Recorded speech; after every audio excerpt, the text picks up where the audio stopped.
Right. Arirang News' correspondent Kim Yeon-ji joins us now in the studio today to tell us about the mixed opinions about the issue.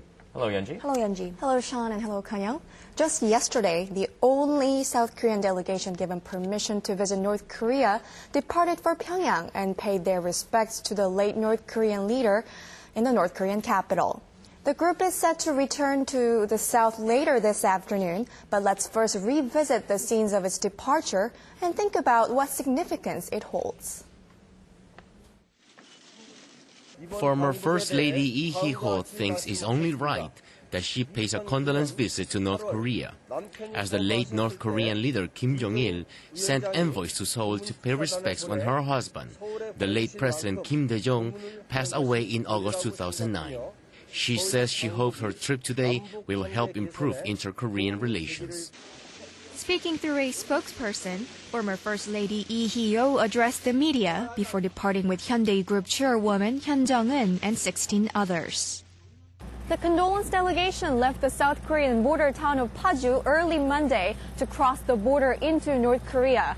The two ladies will return to the South separately Tuesday, not attending Kim Jong-il's funeral set for Wednesday.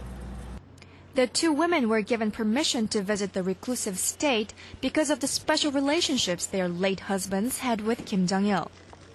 Lee's husband, the late President Kim Dae-jung, held the first ever inter-Korean summit with Kim Jong-il back in 2000 and received the Nobel Peace Prize that same year for his efforts to cultivate warmer ties with North Korea. And Hyun's late husband, Chung Mong-han, actively pushed for joint inter-Korean business and tourism projects, opening up channels for the Mount Kumgang project and helping develop the Kaesong industrial complex. North Korea has criticized the South Korean government for not allowing ordinary citizens to cross into the north to pay their respects to their late leader.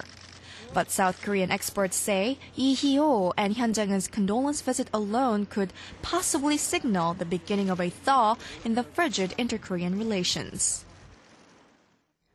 I want to stress that there are South Koreans who disagree with the government's policy of only allowing sending condolence messages while prohibiting civilian condolence visits to North Korea.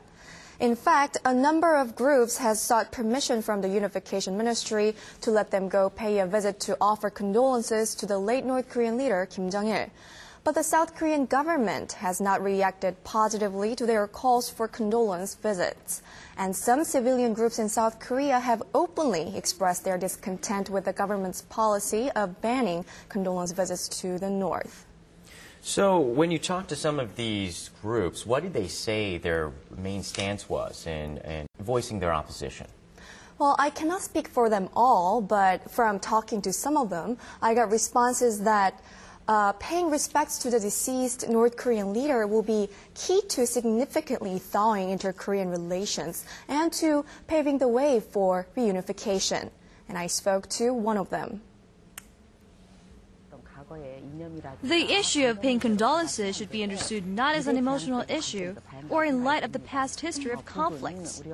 Rather, this issue should be seen from a future-oriented point of view. The people of North Korea are our brothers and sisters with whom we must achieve reunification. And it is our moral duty as a nation to pay respect to the deceased North Korean leader.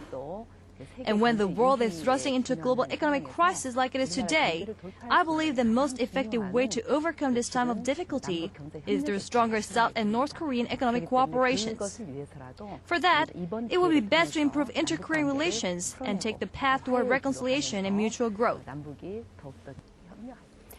Right, Yeon-ji. So, there are many people in South Korea who are with the South Korean government that, this is no time to be going over to pay condolences for very obvious reasons for its provocative actions in the past. But I see that the underlying argument of those who support civilian condolences to the North is that they're taking more of a futuristic approach. That's right. Right, and then also, of course, there's a cultural tradition that that really does expect people to pay condolences, and that goes beyond a North and South divide. You're right, Sean.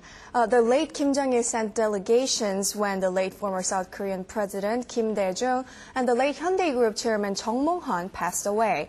And the wives of these men, both former First Lady Lee Hee-oh and Hyundai Group Chairwoman Hyun Jung-eun, expressed that they have moral obligations to return a visit to the family of the deceased Kim Jong-il. All right, Yeonji, that remains a controversy right now here in South Korea, and thanks for that report today. Thanks for having me. Thanks, Hyunjin.